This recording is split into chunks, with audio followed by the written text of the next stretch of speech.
Hi friend, তোমরা সবাই কেমন আছো? আশা করি ভালো আছো। আজকে আমি তোমাদের কাছে নিয়ে চলে এসেছি পটল চিংড়ি রেসিপি। তোমরা সবাই দেখতে থাকো। চলো তবে শুরু করা যাক। দেখো, আমি এখানে 250 গ্রাম চিংড়ি মাছ নিয়ে নিয়েছি। ভালো করে খোসা ছাড়িয়ে পরিষ্কার করে ধুয়ে লবণ হলুদ মাখিয়ে নিয়েছি। এরপর উনুন জ্বালিয়ে কড়াই বসিয়ে দেবো। কড়াই গরম হয়ে এসছে, কড়াইয়ে তেল দিয়ে দেব।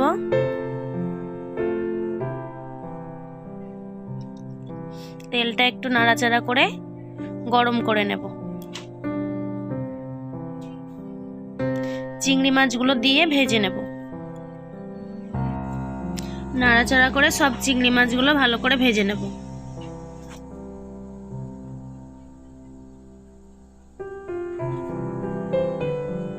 দেখো, ভাজা হয়ে এসছে, তুলে নেব।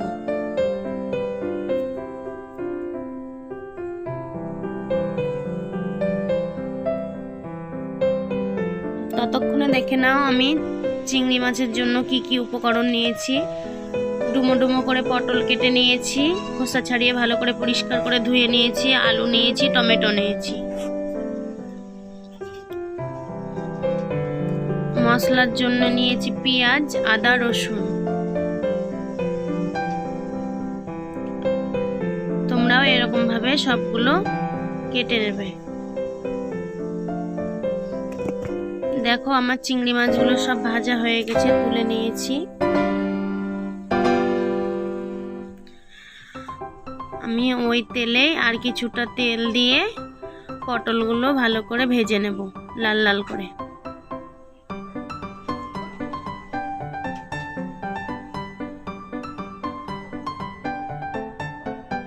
দেখো, পটল দিয়ে দিলাম। তোমরাও এরকম ভাবে লাল লাল করে ভেজে নেবে। অল্প একটু হলুদ গুঁড়ো দিয়ে ভেজে নেব।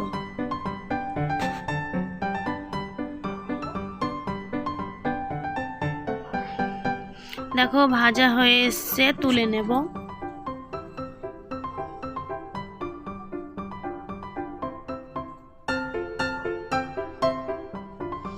তুলে নিলাম। এরপর কেটে রাখা আলুগুলো দিয়ে ভালো করে নাড়াচাড়া করে ভেজে নেব, লাল লাল করে। তোমরাও এরকম ভাবে ভেজে নেবে। দেখো, ভাজা হয়ে এসছে, আলুগুলো তুলে নেব। আমি আগেই মশলা করে রেখেছি, তোমাদের দেখাতে পারিনি।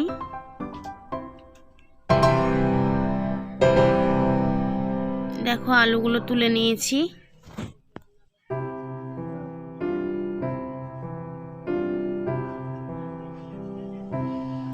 ওই কড়াইয়ে আমি অল্প একটু তেল দিয়ে দেব। তেলটা একটু নাড়াচাড়া করে গরম করে নেব। এরপর আমি অল্প একটু গোটা গরম মশলা নিয়েছি, তেলে দিয়ে দেব। আর দুটো তেজপাতা, অল্প একটু কালো জিরে দিয়ে ভালো করে নাড়াচাড়া করে নেব।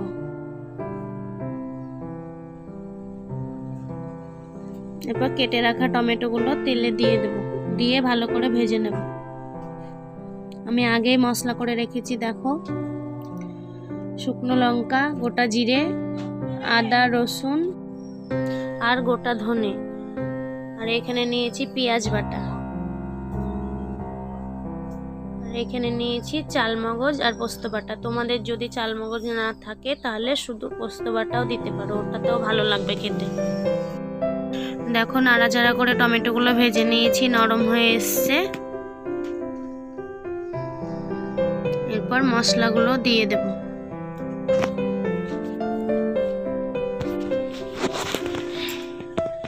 মশলাগুলো দিয়ে ভালো করে নাড়াচাড়া করে কষিয়ে নেব।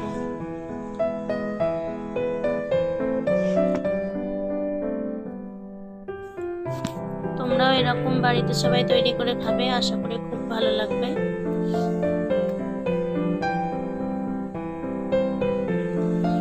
দেখো, মশলাগুলো সব একসঙ্গে দিয়ে ভালো করে কষিয়ে নেব। দেখো, ভালো করে নাড়াচাড়া করে কষিয়ে নেব। এরপর পরিমাণ মতো লবণ দেব, পরিমাণ মতো হলুদ দিয়ে ভালো করে নাড়াচাড়া করে নেব।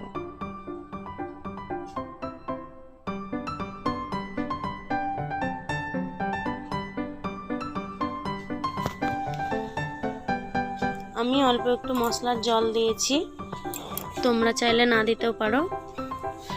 এরপর আমি কালারের জন্য কাশ্মীরি লঙ্কার গুঁড়ো দিয়ে ভালো করে নাড়াচাড়া করে কষিয়ে নেব। দেখো কষানো হয়ে এসছে, তেল ছেড়ে ছেড়ে এসছে, আরও একটু কষিয়ে নেব।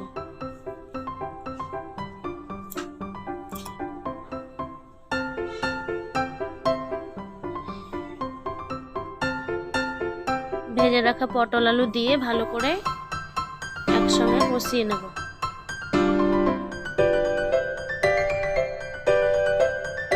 দেখো কষানো হয়ে এসছে, পরিমাণ মতো জল দিয়ে দেব। জল দিয়ে একটু নাড়াচাড়া করে ঢাকা দিয়ে দেব।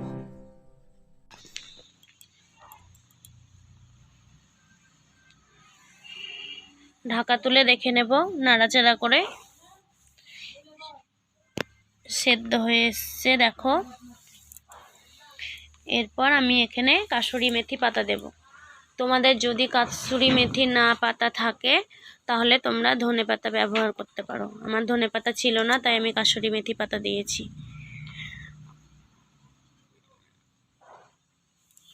ভালো করে নাড়াচাড়া করে নেব।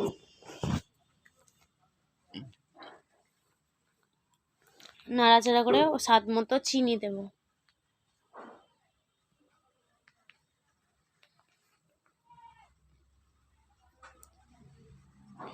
ভেজে রাখা চিংড়ি মাছগুলো দিয়ে নাড়াচাড়া করে নেব, কিছুক্ষণ ফুটিয়ে নেব।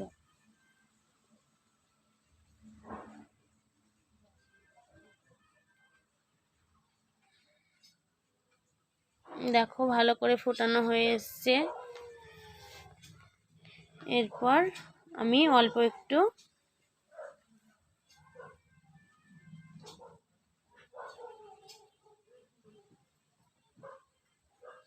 ঘি দিয়ে দেব।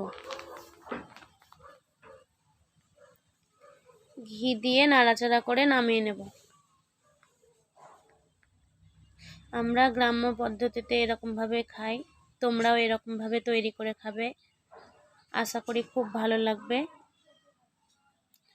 ভালো লাগলে অবশ্যই আমার চ্যানেলটিকে সাবস্ক্রাইব করে লাইক শেয়ার কমেন্ট করে আমার পাশে থাকবে আরও নতুন নতুন ভিডিও পাওয়ার জন্য।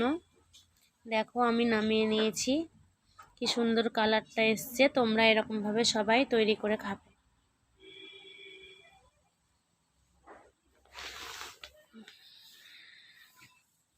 দেখো খুব সুন্দর হয়েছে, অনুষ্ঠান বাড়ির মতো। তোমরাও এরকমভাবে তৈরি করে খাবে সবাই, আর কমেন্ট করে জানাবে কেমন হয়েছে।